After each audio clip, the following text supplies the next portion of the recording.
ഓം നമോ ഭഗവതേ വാസുദേവായ.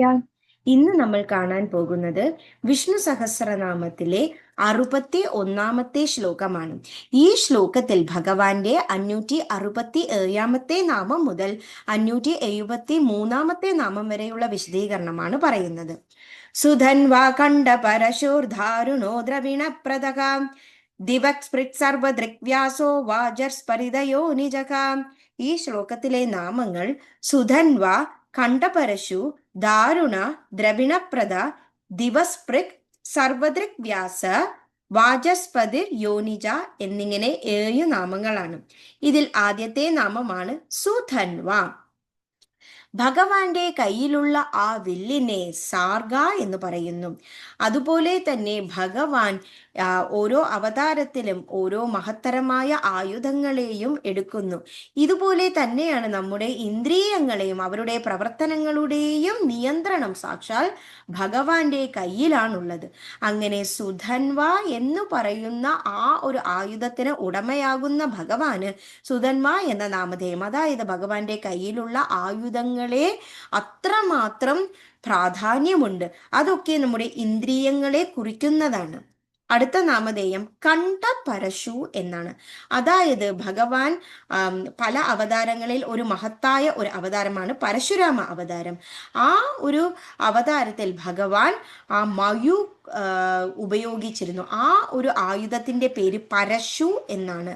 അപ്പോൾ ഭഗവാന് കണ്ഠപരശു എന്നാണ് അറിയപ്പെടുന്നത്. കാരണം ഭഗവാൻ ജമദഗ്നി മഹർഷിയുടെ പുത്രനായി ജനിച്ച്, അത് മാത്രവുമല്ല പല തരത്തിലുള്ള ശത്രുക്കളെയും അങ്ങനെ ഖണ്ഡിക്കുക, അതായത് വെട്ടുക അല്ലെങ്കിൽ നശിപ്പിക്കുക എന്ന ഒരു പ്രവൃത്തി ചെയ്ത് ധർമ്മത്തെ പരിപാലിച്ചതിനാൽ ഭഗവാന് ഖണ്ഡപരശു എന്ന നാമധേയം.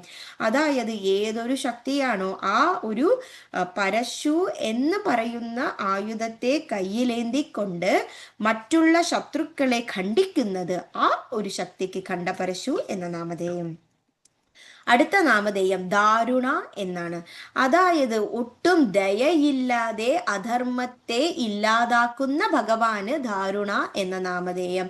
അതായത് ഏതൊരു അധർമ്മമാണോ ഒരു ധർമ്മിയുടെ മുകളിൽ ചെലുത്തപ്പെടുന്നത്, ആ സമയത്ത് എങ്ങനെയാണോ ഒരു ഡോക്ടർ ഒരു ആശുപത്രിയിൽ ഒരു രോഗിയെ സംരക്ഷിക്കുവാൻ വേണ്ടി പലതരത്തിലുള്ള ആയുധങ്ങൾ ഉപയോഗിച്ച് ആ ഒരു ഓപ്പറേഷൻ അല്ലെങ്കിൽ സർജറി ചെയ്യുന്നത്, അതുപോലെ തന്നെയാണ് സാക്ഷാൽ ഭഗവാൻ ഒട്ടും കരുണയില്ലാതെ അധർമ്മത്തെ എതിർക്കുന്നത്.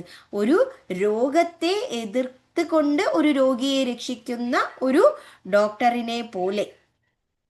അതിനാൽ ഭഗവാന് ദാരുണ എന്ന നാമധേയം. അടുത്ത നാമധേയം ദ്രാവിണപ്രഥ എന്നാണ്.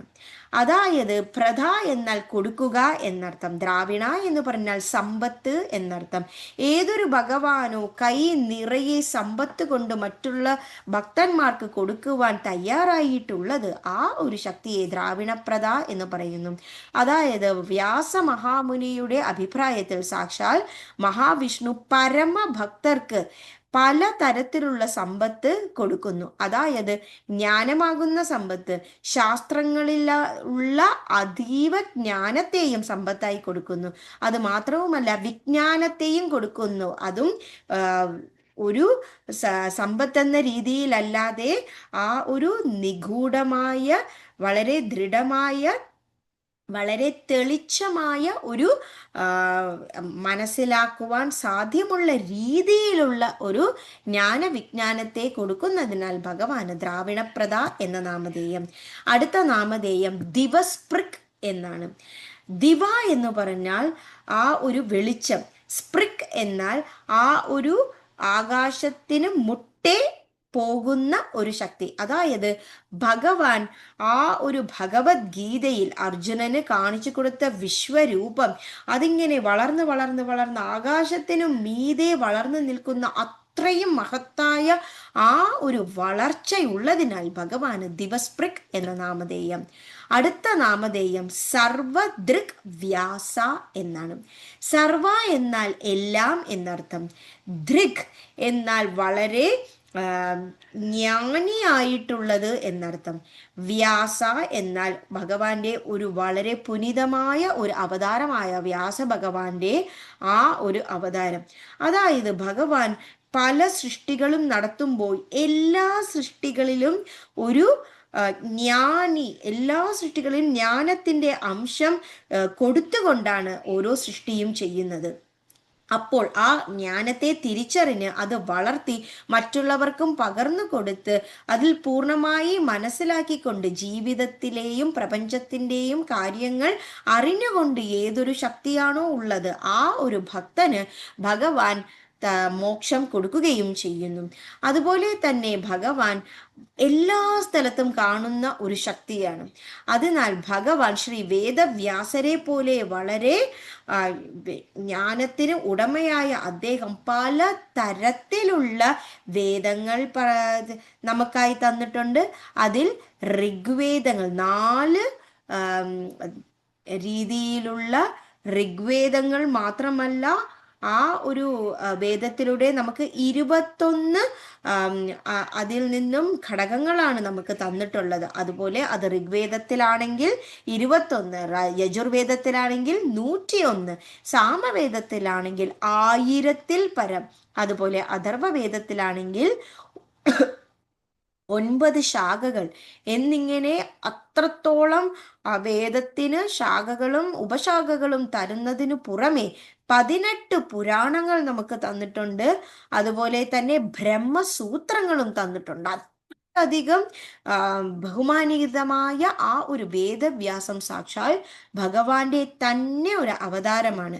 അതിനാൽ ഭഗവാന് സർവദൃക് വ്യാസ എന്ന നാമധേയം. ഈ ശ്ലോകത്തിലെ അവസാനത്തെ നാമമാണ് വാചസ്പതിർ അയോനിജ എന്ന് പറയുന്ന നാമധേയം.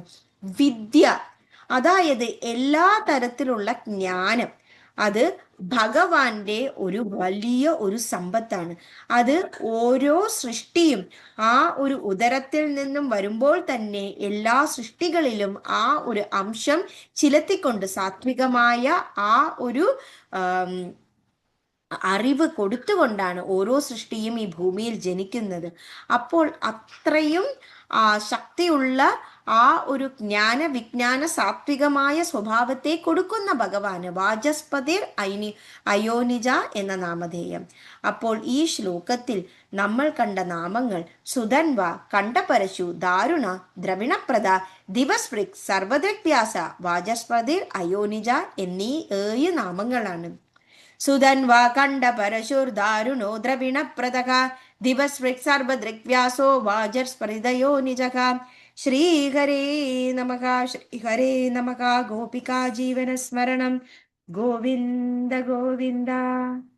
Thank you.